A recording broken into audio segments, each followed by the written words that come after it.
সেই পাখির সুর হলো গীতম, কতই রঙের বাক্য সে কয়।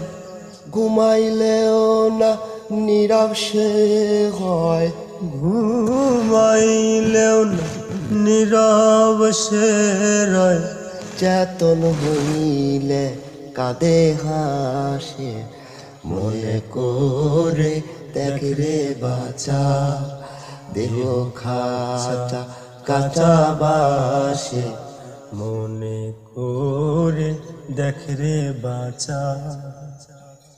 অন্তর চোখে পাখির আঁকা দেখবি কেমনে, খুঁজবি মেকা। আত্মজ্ঞানী সারা কি আর পাবি খুঁজে, তারি দিশে মনে করে